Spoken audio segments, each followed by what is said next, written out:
یہاں پہ جو ہمارے پاس اطلاعات ہیں وہ یہی ہیں کہ اب اس بات پہ اپوزیشن خاص طور پہ اور کچھ لبرلز باقاعدہ ایک پلاننگ کے تحت اس بات کی کوشش کر رہے ہیں کسی بھی طریقے سے سول ملٹری ریلیشن شپ خراب ہو اور ان کے درمیان کوئی شک کوئی نفرت کا بیج بویا جائے، اور یہ ہمارے سامنے مثالیں ہیں اور کچھ اور بھی میں دوں گا، پہلے آپ ذرا بتائیے۔ بسم اللہ الرحمن الرحیم۔ صابر صاحب، اپوزیشن کیا کر رہی ہے اس سے فرق نہیں پڑتا، پوری دنیا جانتی ہے 20-25 سال دونوں جماعتیں حکومت کرتی رہی مختلف ادوار میں۔ رحمان ملک صاحب نے پاکستان کی اہم ترین ادارے کو اپنے متحد کرنے کی کوشش کی، میاں نواز شریف صاحب کی ہر اہم ترین ادارے کے چیف کے ساتھ کبھی بھی حالات معمول نہیں رہے۔ دیکھیں، کب حکومت ایک اپنا کام ہے اور ملٹری کا ایک اپنا کام ہے، اور ملٹری کا کام پاکستان کی سرحدوں کی حفاظت کرنا اور اندرون ملک جو سازشیں ہوئی ہیں ان پہ نظر رکھنا، اور وہ ایسا ہی کر رہے ہیں۔ ان کے کہنے سے کچھ نہیں ہوگا، یہ جو مرضی پروپیگنڈا کرے۔ اگر پرائم منسٹر آف پاکستان کے ساتھ تہران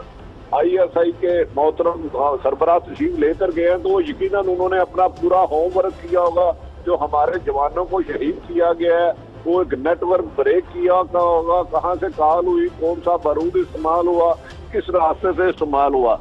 در حقیقت میرے خیال میں تو صابر صاحب، میں یہی عرض کر رہا ہوں، موجودہ حکومت عمران خان صاحب کو ان کے اپوزیشن سے کوئی ڈر نہیں ہے۔ اب جو کل بھی انہوں نے تقریر کی کہ قرضے کھا گئے، لوٹ کے کھا گئے، 18 میں اتنا قرضہ تھا، 13 میں اتنا تھا، 8 میں اتنا تھا۔ اب انہیں اپنی کارکردگی پر فوکس کرنا ہوگا کہ میں نے عوام کے ساتھ جو وعدے کیے ہیں اس حد تک پورے کر لیے ہیں، اور یہ اقدامات شروع کر دیے ہیں۔ تو میرا خیال ہے کہ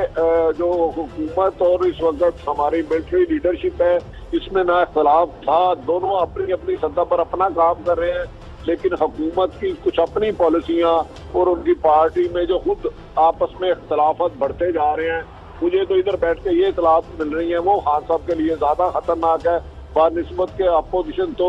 کرپشن کی کھائی میں پھنسی ہے۔ آپ کو پتا ہے اس کرپشن کی کھائی کی سپیڈ جس دن تیز ہو گئی۔ ہم پارٹی کے اندر جو معاملات ہیں اس طرف بھی ہم نے آنا ہے اگلے سیگمنٹ میں۔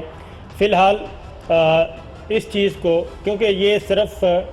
ہمارے پاس اطلاعات بھی ہیں اور اس کے شواہد بھی ہیں کہ باقاعدہ طور پہ اس میں عمران خان صاحب کو بھی الرٹ رہنا چاہیے اور ملٹری لیڈرشپ کو بھی الرٹ رہنا چاہیے کہ یہ ایک پلاننگ کے تحت یہ سب کچھ ہو رہا ہے،